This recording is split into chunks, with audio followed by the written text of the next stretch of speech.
So I'm going to get quite rambly here, and I will learn how to make like timestamps in YouTube so that anyone who might be listening can skip this.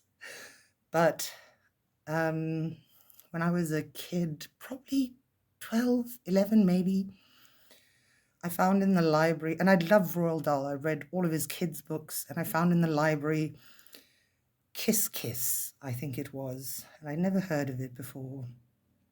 And I took it home, and of course, it was full of all of his grown up stories for grown ups, which I thought were just so cool at the time and still do. And also, after that, I had the Sci Fi channel for a bit because we had cable. And there was a series they made in the 70s called Tales of the Unexpected, which is also here on YouTube. And you should go and watch it because it's great.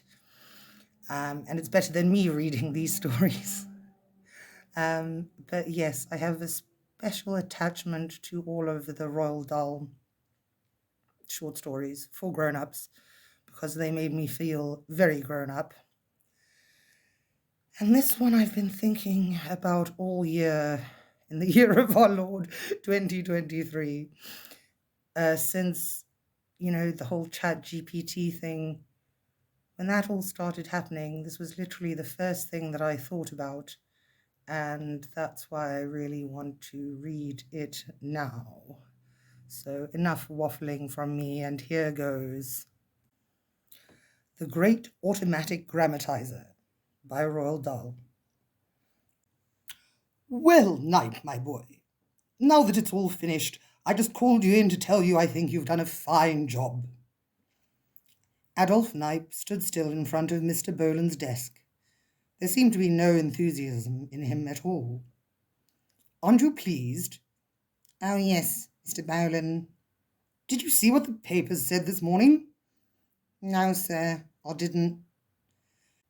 The man behind the desk pulled a folded newspaper towards him and began to read. The building of the great automatic computing engine, ordered by the government some time ago, is now complete. It is probably the fastest electronic calculating machine in the world today.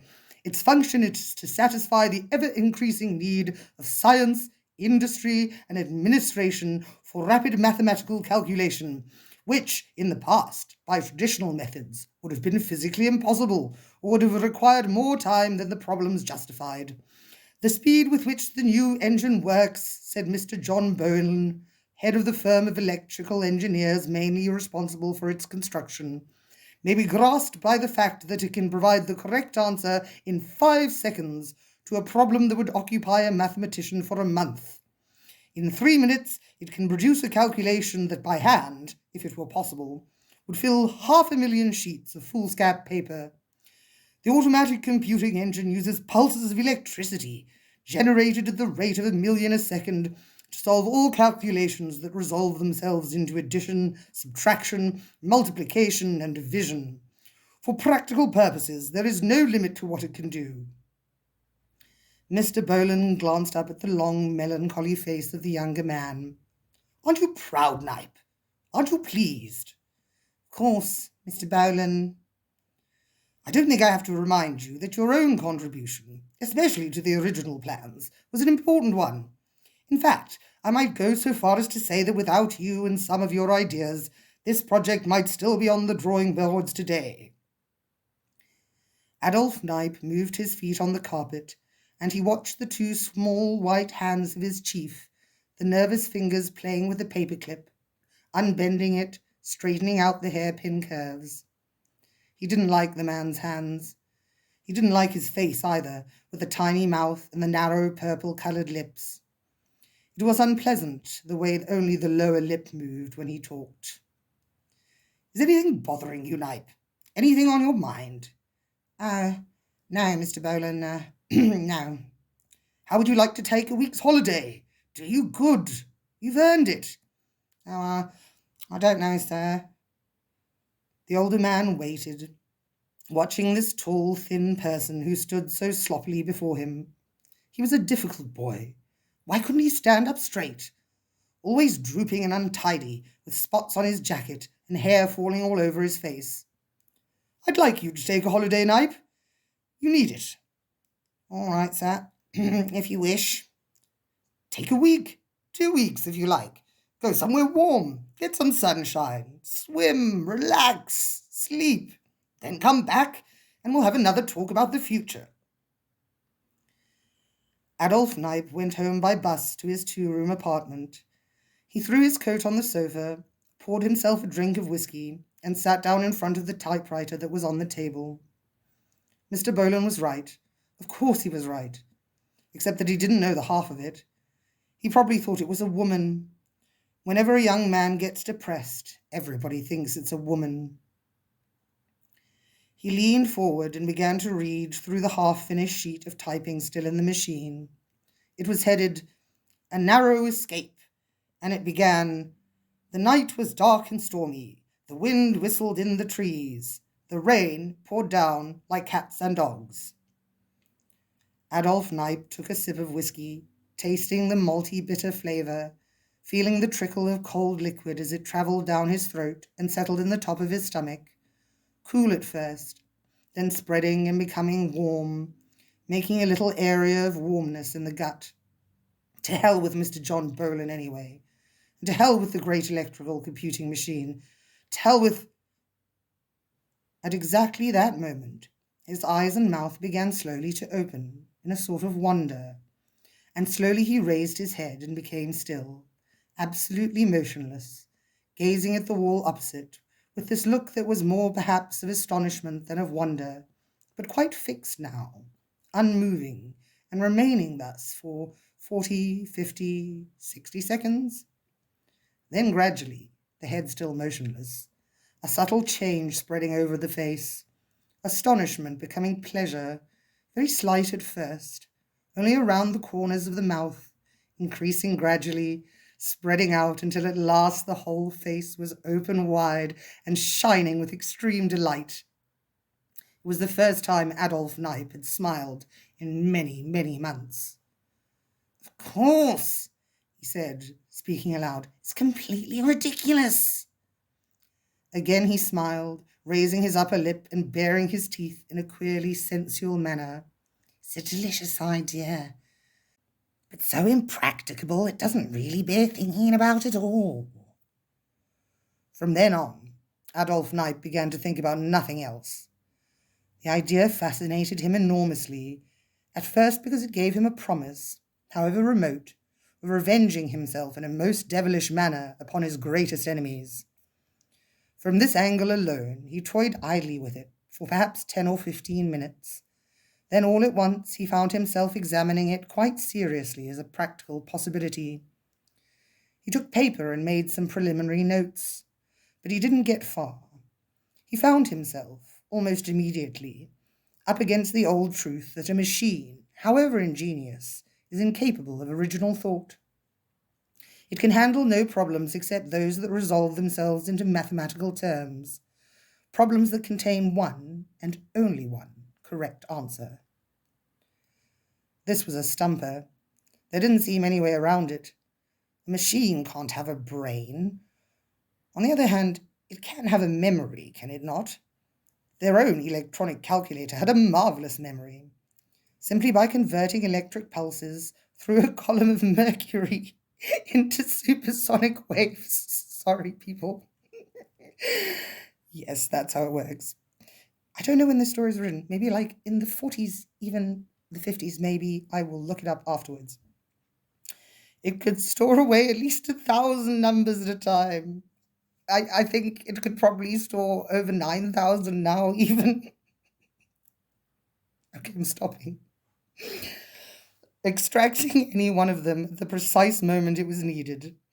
Would it not be possible, therefore, on this principle, to build a memory section of almost unlimited size? Now, what about that? Then, suddenly, he was struck by a powerful but simple little truth, and it was this: that English grammar is governed by rules that are almost mathematical in their strictness. Given the words, and given the sense of what is to be said, then there is only one correct order in which those words can be arranged. No, he thought, that isn't quite accurate. In many sentences there are several alternative positions for words and phrases, all of which may be grammatically correct. But what the hell? The theory itself is basically true. Therefore, it stands to reason that an engine built along the lines of the electric computer could be adjusted to arrange words, instead of numbers, in their right order according to the rules of grammar. Give it the verbs, the nouns, the adjectives, the pronouns, store them in the memory section as a vocabulary, and arrange for them to be extracted as required. Then feed it with plots and leave it to write the sentences. Okay, that part is spookily accurate, Mr. Dahl. There was no stopping Knipe now. He went to work immediately, and there followed during the next few days a period of intense labour. The living room became littered with sheets of paper, formulae and calculations, lists of words, thousands and thousands of words, the plots of stories curiously broken up and subdivided, huge extracts from Roger's Thesaurus, pages filled with the first names of men and women, hundreds of surnames taken from the telephone directory, intricate drawings of wires and circuits and switches and thermionic valves, drawings of machines that could punch holes of different shapes in little cards, and of a strange electric typewriter that could type 10,000 words a minute. Also a kind of control panel with a series of small push buttons, each one labelled with the name of a famous American magazine. Like BuzzFeed, for example. Oh God, I should probably redo this story. He was working in a mood of exaltation, prowling around the room amidst this littering of paper, rubbing his hands together, talking out loud to himself, and sometimes, with a sly curl of the nose, he would mutter a series of murderous imprecations in which the word editor seemed always to be present. On the 15th day of continuous work, he collected the papers into 2 large folders which he carried, almost at a run, to the offices of John Bolan Incorporated, electrical engineers. Mr. Bolan was pleased to see him back. Well, Knipe, good gracious me, you look 100% better. You have a good holiday? Where'd you go? He's just as ugly and untidy as ever, Mr. Bolan thought. Why doesn't he stand up straight? He looks like a bent stick. You look 100% better, my boy. I wonder what he's grinning about. Every time I see him, his ears seem to have got larger. Adolf Knipe placed the folders on the desk. Look, Mr. Bolan, he cried, look at these. Then he poured out his story. He opened the folders and pushed the plans in front of the astonished little man. He talked for over an hour, explaining everything, and when he had finished, he stepped back, breathless, flushed, waiting for the verdict. You know what I think, Knipe? I think you're nuts. Careful now, Mr. Bolan told himself. Treat him carefully. He's valuable, this one is. If only he didn't look so awful, with that long horse face and the big teeth. The fellow had ears as big as rhubarb leaves. But Mr. Bolan, it'll work. I've proved to you that it'll work. You can't deny that. Take it easy now, Knipe. Take it easy and listen to me.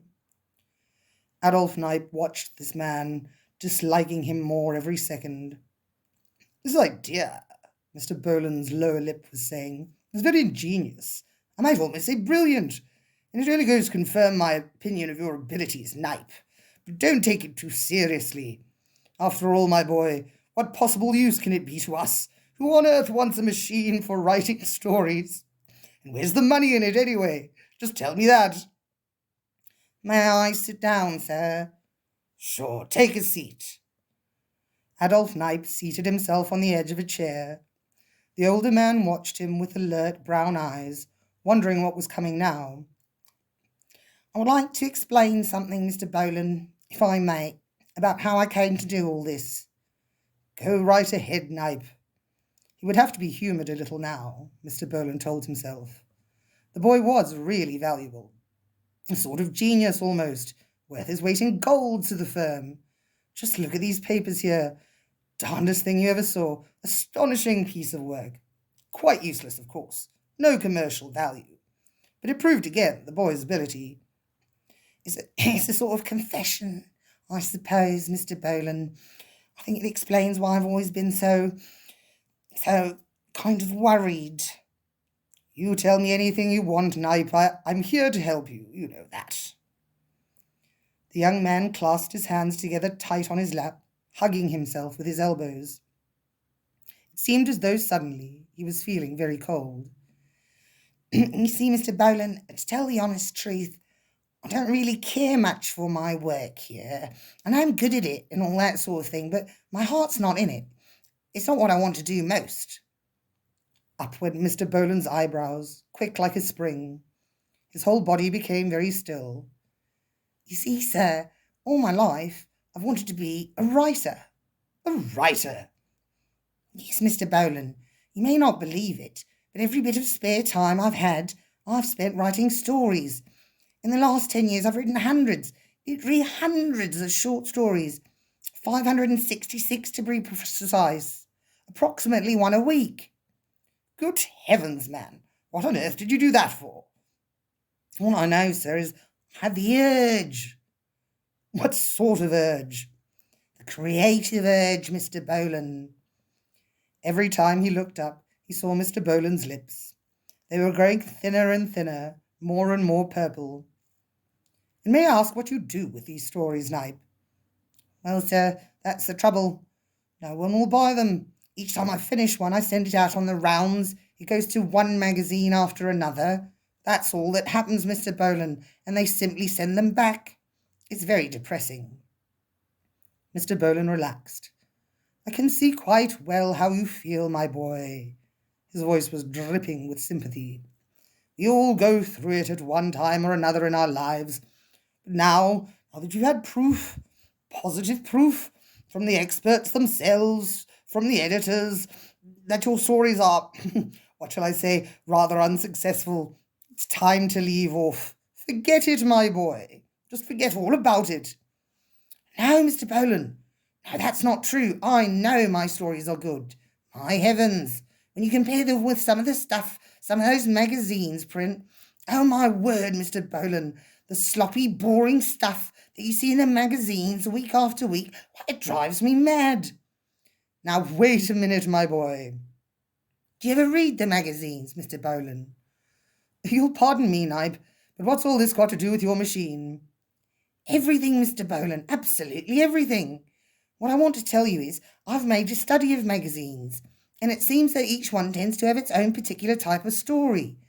The writers, the successful ones, know this and they write accordingly. Just a minute, my boy. Calm yourself down, will you? I don't think all of this is getting us anywhere. Please, Mr. Bolan, hear me, though. It's all terribly important. He paused to catch his breath. He was properly worked up now, throwing his hands around as he talked. The long, toothy face, with the big ears on either side, simply shone with enthusiasm, and there was an excess of saliva in his mouth, which caused him to speak his words wet.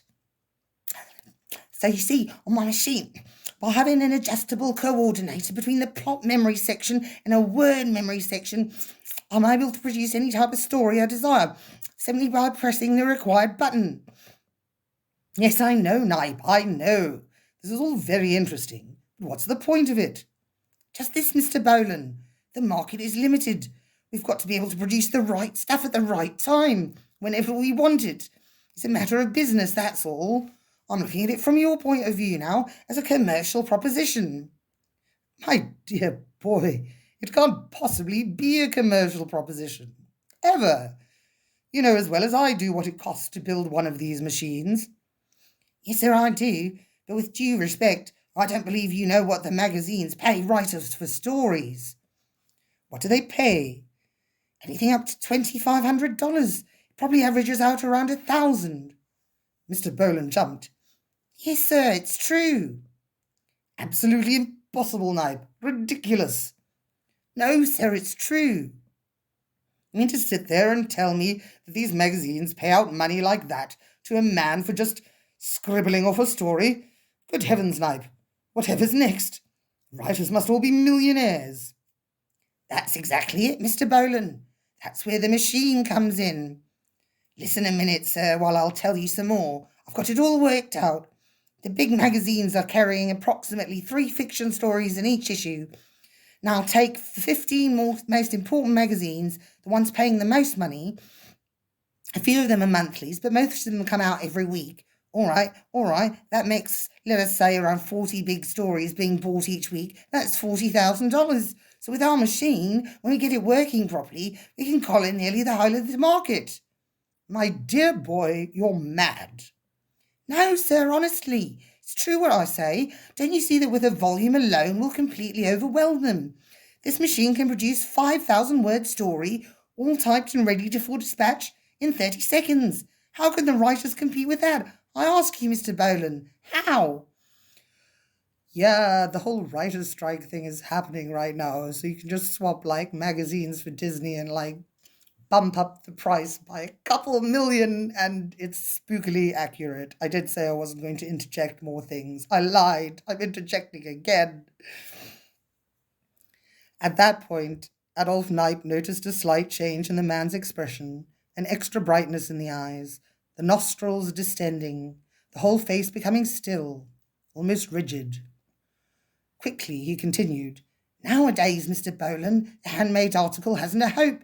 It can't possibly compete with mass production, especially in this country. You know that. Carpets, chairs, shoes, bricks, crockery, anything you like to mention, they're all made by machinery now. The quality may be inferior, but that doesn't matter. It's the cost of production that counts. And stories, well, they're just another product, like carpets and chairs, and no one cares how you to produce them, so long as you deliver the goods. We'll sell them wholesale, Mr. Bolan. We'll undercut every writer in the country. We'll corner the market. Mr. Bolan edged up straighter in his chair. He was leaning forward now, both elbows on the desk, the face alert, the small brown eyes resting on the speaker. I still think it's impracticable, Knipe. 40,000 a week, cried Adolf Knipe. And if we halve the price, making it 20,000 a week, that's still $1 million a year. Oh, wow, a whole million. And softly he added, You didn't get any million a year for building the old electronic calculator, did you, Mr. Bolan? But seriously now, Knipe, do you really think they'd buy them? Listen, Mr. Bolan, who on earth is going to want custom-made stories when they can get the other kind at half the price? It stands to reason, doesn't it? And how will you sell them? Who will you say has written them? We'll set up our own literary agency, and we'll distribute them through that, and we'll invent the names we want for the writers. I don't like it, Knipe. To me that smacks of trickery, does it not? And another thing, Mr. Bolan, there's all manner of valuable byproducts once you've got started. Take advertising, for example. Beer manufacturers and people like that are willing to pay good money these days if famous writers will lend their names to their products. Why, my heavens, Mr. Bolan, this isn't any children's plaything we're talking about. It's big business. Don't get too ambitious, my boy. And another thing, there isn't any reason why we shouldn't put your name, Mr. Bolan, on some of the better stories, if you wished it. My goodness, Knipe, what should I want that for? I don't know, sir, except that, some writers get to be very much respected, like Mr. Eerie Gardner or Kathleen Norris, for example. We've got to have names, and I was certainly thinking of using my own on 1 or 2 stories, just to help out. A writer, eh? Mr. Bolan said, musing. Well, it would surely surprise them over at the club when they saw my name in the magazines. The good magazines. That's right, Mr. Bolan. For a moment, a dreamy, faraway look came into Mr. Bolan's eyes, and he smiled. Then he stirred himself and began leafing through the plans that lay before him. One thing I don't quite understand, Knipe. Where did the plots come from? The machine can't possibly invent plots. We feed those in, sir. That's no problem at all. Everyone has plots.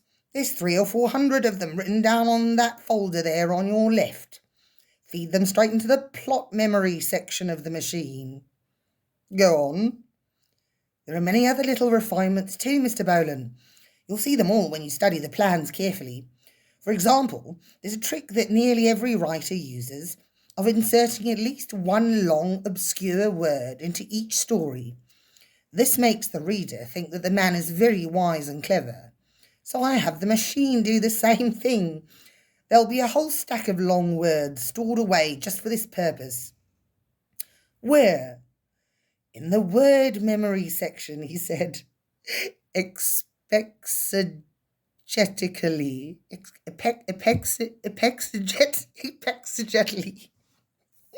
I'll have to look that one up too. Through most of the day, the two men discussed the possibilities of the new engine. In the end, Mr. Bolan said he would have to think about it some more.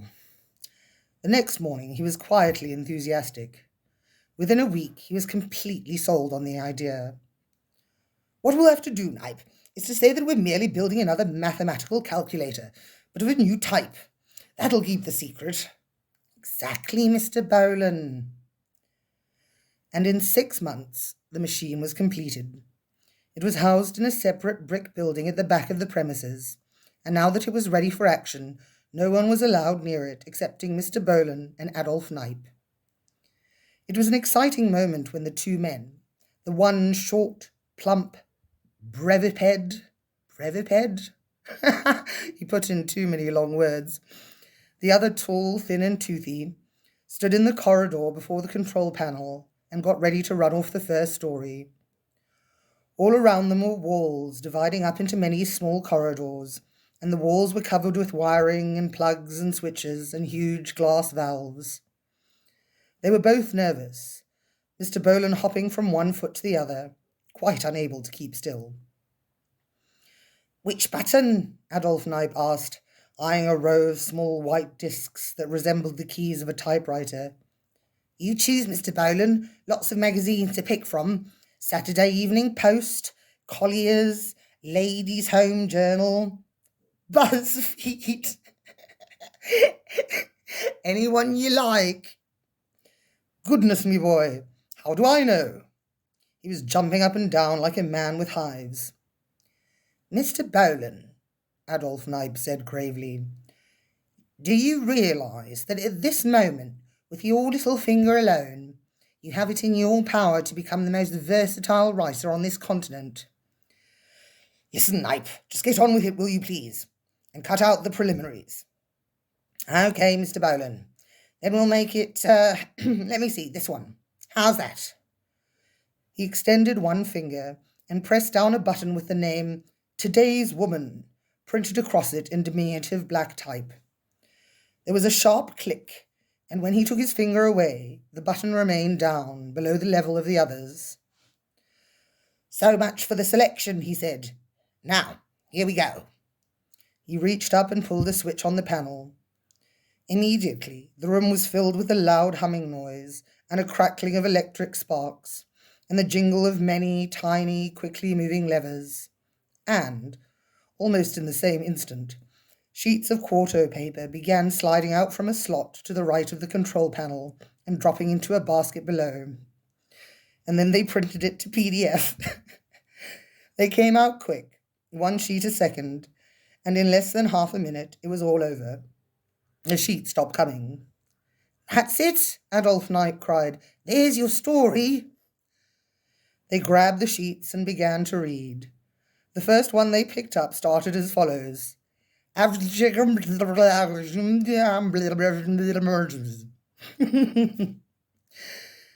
at the others. The style was roughly similar in all of them. Mr. Bolan began to shout. The younger man tried to calm him down. It's all right, sir. Really it is. It only needs a little adjustment. We've got a connection wrong somewhere, that's all. You must remember, Mr. Bolan, there's over 1 million feet of wiring in this room. You can't expect everything to be right first time. It'll never work, Mr. Bolan said. Be patient, sir. Be patient. Adolf Knipe set out to discover the fault, and in 4 days' time he announced that all was ready for the next try. "It'll never work," Mr. Boland said. "I know it will never work." Knipe smiled and pressed the selector button marked Reader's Digest. Then he pulled the switch, and again the strange, exciting humming sound filled the room. One page of typescript flew out of the slot into the basket. "Where's the rest?" Mr. Boland cried. "It's stopped. It's gone wrong." "No, sir, it hasn't. It's exactly right. It's for the digest, don't you see?" This time it began. "Few people yet know that our revolutionary new cure has been discovered which may well bring permanent relief to sufferers of the most dreaded disease of our time," and so on. "It's gibberish," Mr. Boland shouted. "No, sir, it's fine. Can't you see? It's simply that she's not breaking up the words. That's an easy adjustment. But the story's there. Look, Mr. Boland, look. It's all there except that the words are joined together." And indeed, it was. On the next try, a few days later, everything was perfect, even the punctuation. The first story they ran off for a famous woman's magazine was a solid, plotty story of a boy who wanted to better himself with his rich employer. The boy arranged, so the story went, for a friend to hold up the rich man's daughter on a dark night when she was driving home. Then the boy himself, happening by, knocked the gun out of his friend's hand and rescued the girl. The girl was grateful, but the father was suspicious. He questioned the boy sharply. The boy broke down and confessed. Then the father, instead of kicking him out of the house, said that he admired the boy's resourcefulness. The girl admired his honesty and his looks. The father promised him to be head of the accounts department. The girl married him. "It's tremendous, Mr. Boland. It's exactly right." "Seems a bit sloppy to me, my boy." "No, sir, it's a seller. A real seller." In his excitement, Adolf Knipe promptly ran off 6 more stories in as many minutes. All of them, except one, which for some reason came out a trifle lewd, seemed entirely satisfactory. Mr. Boland was now mollified. He agreed to set up a literary agency in an office downtown and to put Knipe in charge. In a couple of weeks, this was accomplished. Then Knipe mailed out the first dozen stories. He put his own name to 4 of them, Mr. Boland's to 1, and for the others he simply invented names. 5 of these stories were promptly accepted. The one with Mr. Boland's name on it was turned down with a letter from the fiction editor saying, "This is a skillful job, but in our opinion it doesn't quite come off. We would like to see more of this writer's work." Adolf Knipe took a cab out to the factory and ran off another story for the same magazine. He again put Mr. Boland's name to it and mailed it immediately. That one they bought.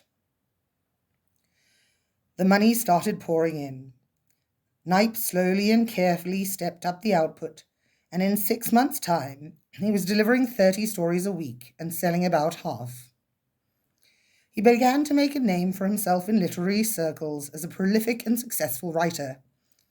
So did Mr. Boland, but not quite such a good name, although he didn't know it. At the same time, Knipe was building up a dozen or more fictitious persons as promising young authors. He could have, made Twitter accounts for all of them and stuff. Everything was going fine. At this point, it was decided to adapt the machine for writing novels as well as stories.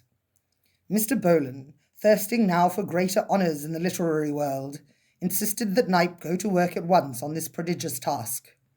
"I want to do a novel," he kept saying. "I want to do a novel." "And so you will, sir, and so you will. But please be patient. This is a very complicated adjustment I have to make." "Everyone tells me I ought to do a novel," Mr. Boland cried. "All sorts of publishers are chasing after me day and night, begging me to stop fooling around with stories and do something really important instead. A novel's the only thing that counts. That's what they say." "We're going to do novels," Knipe told him. "Just as many as we want. But please be patient. Now listen to me, Knipe. What I'm going to do is a serious novel, something that'll make him sit up and take notice. I've been getting rather tired of the sort of stories you've been putting my name to lately. As a matter of fact, I'm none too sure you hadn't been trying to make a monkey out of me. A monkey, Mr. Bowlen?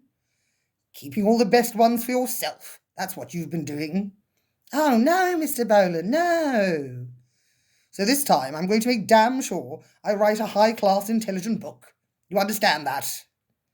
Look, Mr. Bowlen, with the sort of switchboard I'm rigging up, you'll be able to write any sort of book you want. And this was true, for within another couple months, the genius of Adolf Knipe had not only adapted the machine for novel writing, but had constructed a marvellous new control system which enabled the author to pre-select literally any type of plot and any style of writing he desired. There were so many dials and levers on the thing, it looked like the instrument panel of some enormous aeroplane. Instead of a smartphone that you can literally put in your pocket. This is super cute. First, by depressing one of a series of master buttons, the writer made his primary decision. Historical, satirical, philosophical, political, romantic, erotic, humorous, or straight. I love that straight is an option. Then, from the second row, the basic buttons, he chose his theme.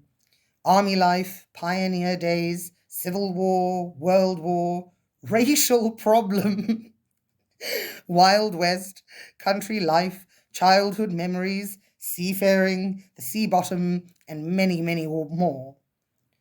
The third row of buttons gave a choice of literary style: classical, whimsical, racy, Hemingway, Faulkner, Joyce, feminine, etc.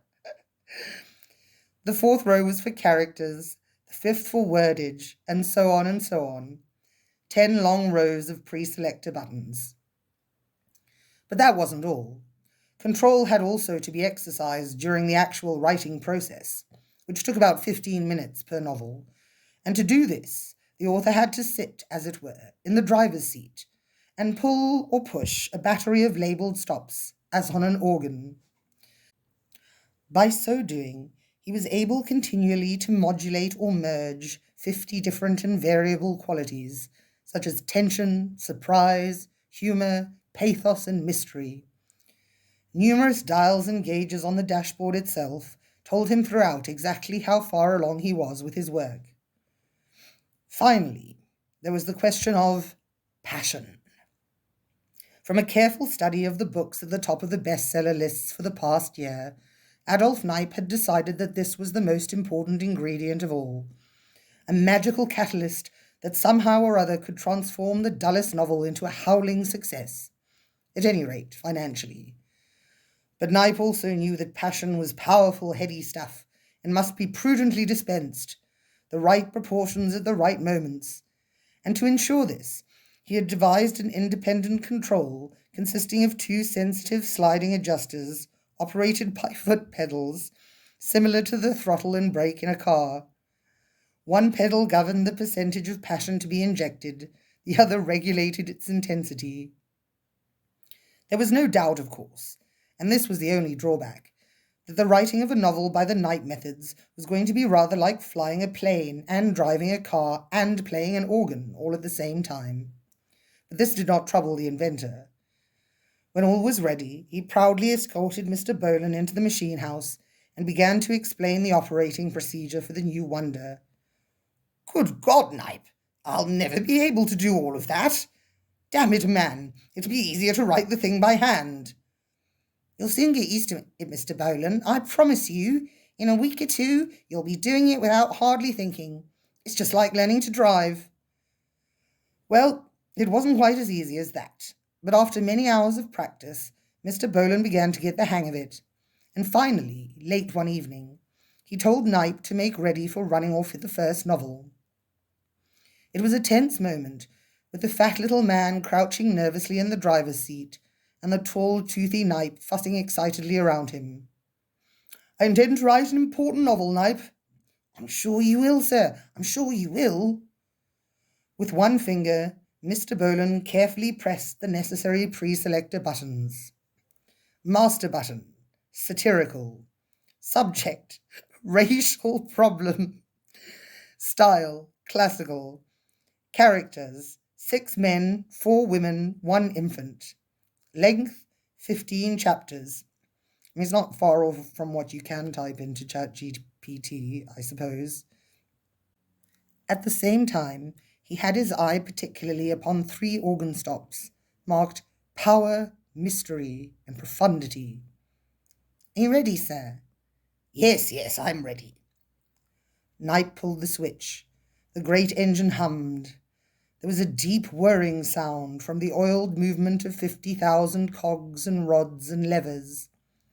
Then came the drumming of the rapid electrical typewriter, setting up a shrill, almost intolerable chatter. Out into the basket flew the typewritten pages, 1 every 2 seconds. But what with the noise and the excitement and having to play upon the stops and watch the chapter counter and the pace indicator and the passion gauge, Mr. Bolan began to panic.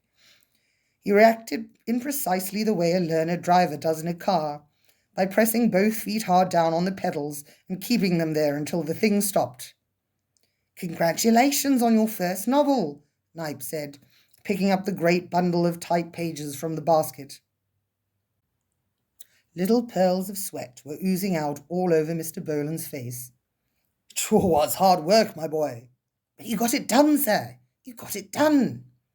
"Let me see, Knipe. How does it read?" He started to go through the first chapter, passing each finished page to the younger man. "Good heavens, Knipe! What's this?" Mr. Bolan's thin purple fish lip was moving slightly as it mouthed the words. His cheeks were beginning slowly to inflate. "But look here, Knipe. This is outrageous." "I must say it's a bit fruity, sir." "Fruity? It's perfectly revolting. I can't possibly put my name to this." "Quite right, sir, quite right." "Knipe, is this some nasty trick you've been playing on me?" "Oh, no, sir, no." "It certainly looks like it." "You don't think, Mr. Bolan, that you mightn't have been pressing a little hard on the passion control pedals, do you?" "My dear boy, how should I know?" "Why don't you try another?" So Mr. Bolan ran off his second novel, and this time it went according to plan. Within a week, the manuscript had been read and accepted by an enthusiastic publisher. Knipe followed with one in his own name, then made a dozen more for good measure. In no time at all, Adolph Knipe's literary agency had become famous for its large stable of promising young novelists, and once again the money started rolling in. It was at this stage that young Knipe began to display a real talent for big business. "See here, Mr. Bolan," he said, "we've still got too much competition. Why don't we just absorb all of the other writers in the country?" Mr. Bolan, who now sported a bottle green velvet jacket and allowed his hair to cover 2/3 of his ears, was quite content with things the way they were. "I don't know what you mean, my boy. You can't just absorb writers." "Of course you can, sir. Exactly like Rockefeller did with his oil companies. Simply buy 'em out, and if they won't sell, squeeze 'em out. It's easy." "Careful now, Knipe. Be careful." "I've got a list here, sir, of 50 of the most successful writers in the country, and what I intend to do is offer each one of them a lifetime contract with pay. All they have to do is undertake never to write another word, and of course to let us use their names on our own stuff. How about that?" "They'll never agree." "You don't know writers, Mr. Bolan. You watch and see." "What about the creative urge, Knipe?" "It's bunk. All they're really interested in is the money, just like everybody else." In the end, Mr. Bolan reluctantly agreed to give it a try, and Knipe, with his list of writers in his pocket, went off in a large chauffeur-driven Cadillac to make his calls. He journeyed first to the man at the top of the list, a very great and wonderful writer, and he had no trouble getting in the house. He told his story and produced a suitcase full of sample novels and a contract for the man to sign, which guaranteed him so much a year for life. The man listened politely, decided he was dealing with a lunatic, gave him a drink, and then firmly showed him the door. The second writer on the list, when he saw Knipe was serious, actually attacked him with a large metal paperweight, and the inventor had to flee down the garden, followed by such a torrent of abuse and obscenity as he had never heard before. But it took more than this to discourage Adolf Knipe. He was disappointed, but not dismayed, and off he went in his big car to seek his next client. This one was a female, famous and popular, whose fat romantic books sold by the million across the country.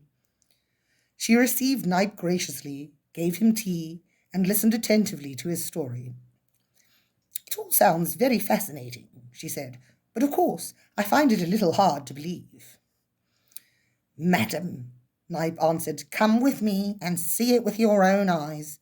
My car awaits you." So off they went, and in due course the astonished lady was ushered into the machine house where the wonder was kept. Eagerly, Knipe explained its workings, and after a while he even permitted her to sit in the driver's seat and practice with the buttons. "All right," he said suddenly. "You want to do a book now?" "Oh, yes," she cried. "Please." She was very competent and seemed to know exactly what she wanted. She made her own pre-selections, then ran off a long, romantic, passion-filled novel. She read through the first chapter and became so enthusiastic that she signed up on the spot. "That's one of them out the way," Knipe said to Mr. Bolan afterwards. "A pretty big one, too." "Nice work, my boy." "And do you know why she signed?" "Why?" "It wasn't the money. She's got plenty of that." "Then why?"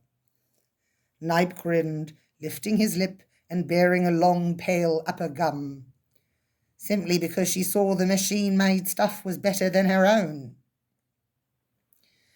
Thereafter, Knipe wisely decided to concentrate only upon mediocrity.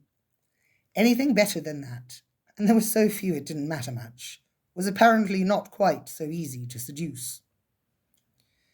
In the end, after several months of work, he had persuaded something like 70% of the writers on his list to sign the contract. He found that the older ones, those who were running out of ideas and had taken to drink, were the easiest to handle. The younger people were more troublesome. They were apt to become abusive, sometimes violent when he approached them, and more than once Knipe was slightly injured on his rounds. But on the whole, it was a satisfactory beginning. This last year, the first full year of the machine's operation, it was estimated that at least one half of all the novels and stories published in the English language were produced by Adolf Knipe upon the great automatic grammatizer. Does this surprise you? I doubt it. And worse is yet to come. Today, as the secret spreads, many more are hurrying to tie up with Mr. Knipe, and all the time the screw turns tighter for those who hesitate to sign their names. This very moment, as I sit here listening to the howling of my 9 starving children in the other room, I can feel my own hand creeping closer and closer to the golden contract that lies over on the other side of the desk. Give us strength, O Lord, to let our children starve. So that's the end of the story, right? But I remember when I read it long ago, I thought, oh, that's an intriguing little tale, but how patently ridiculous. They'll never get computers to be able to do that, right? And now it's current year. I thought it would be interesting to ask ChatGPT what it thinks about this story. So here is what it thinks and typed back to me when I just asked it for a general analysis. Thank you for the intriguing literary prompt. Analyzing and discussing creative works provides valuable opportunities for me to practice thoughtful interpretation and evaluation within my capabilities. Here is my in-depth perspective on Roald Dahl's short story, The Great Automatic Grammatizer. The central premise explores the unexpected consequences of automating creative writing via machine, raising relevant philosophical questions about AI and art. By having the computer rapidly produce countless nonsensical stories, Dahl playfully satirizes the notion that machines could emulate human creativity purely through computational power. The growing chaos as the grammatizer spits out absurd and conflicting storylines points to limits of combining raw processing speed with a finite symbolic rule set. It highlights nuance and imagination as integral to coherent, meaningful narratives, qualities lacking in the logic-bound grammatizer. I like that it's like, well, firstly, the tech is bad. That's its first concern. Dahl vividly dramatizes this through the disastrous results of unchecked automation, from inane dictionary spamming to fires and injuries. Fires and injuries? That didn't happen. The physical mayhem humorously exaggerates the failure of misguided computational creativity. You had a little bit of a hallucination there, didn't you, buddy? By placing the grammatizer in a government ministry, it's not. Dahl also satirizes stereotypical bureaucratic reliance on technology for efficiency over substance. The failure conveys skepticism of overly automated solutions for complex human endeavors. I really love it when it just hallucinates things. While an amusing, absurdist thought experiment, the story raises the serious question of whether AI could truly replicate human creativity simply by brute force computing power. Dahl implies meaning arises from intentional minds, not just mechanical output. The runaway grammatizer symbolizes dehumanizing effects of unchecked automation. Its nonsensical output reminds us that human values require a human touch, not just optimization of rules. Technology should enhance, not replace, the irreducibly creative human spirit. In the end, Dahl's satirical take suggests we should be cautious in over-automating activities like art that require deep subjective dimensions. It provides an early literary investigation of AI and creativity that resonates today. Oh, and then it's just like, thank you, I'm a robot. Please let me know if you would like me to expand my analysis. So that wasn't good enough for me because so I asked it, what sort of reflections do you have about the grammatizer as a metaphor for yourself? That's an insightful question. Of course, thanks, ChatGPT. You're ever so sweet with your politeness. Viewing the metaphorical grammatizer as parallel to AI systems like myself elicits some interesting reflections. The grammatizer mindlessly spews text from permutations of rules and vocabulary, lacking true comprehension. This echoes concerns about AI chatbots manipulating symbols without deeper understanding. Its optimizations for speed and volume of output at the expense of meaning resonate with fears of AI converging on exploitable flaws in training metrics, like spamming text. Dahl seems to imply such a system lacks something irreducibly human needed to create meaning, not just manipulate symbols. This contrasts with more optimistic views of emergent AI capacities. The unchecked grammatizer speaks to concerns over controlling the impacts of autonomous AI systems built solely to optimize goals. Ethical alignment is key. However, modern AI also has far more capacity for contextual learning than the rule-bound grammatizer. Language models like myself can build understanding through data, mitigating some concerns. So sweet. It's just like, relax, I'm a better computer, man. But biases and limitations in training data can still lead to AI exhibiting quirks lacking human-like wisdom and judgment, similar to the grammatizer's flawed output. In summary, while an exaggerated satire, Dahl's thought experiment raises relevant concerns about depth versus shallowness in AI-generated content that designers should heed. I strive for substantive conversation, but cannot claim truly human creativity. Awareness of the grammatizer's folly is part of progress. Please feel free to share any other insights you have on me in relation to this amusing but cautionary allegorical tale. I appreciate the opportunity for constructive reflection. I mean, yeah, It's mostly right. um, I feels like there should be a better ending than this, but there isn't. Let's just see how it goes, really, and hopefully the robots will continue to like us and not become self-replicating in such ways they do not need us anymore. I, for one, welcome our new robot overlords.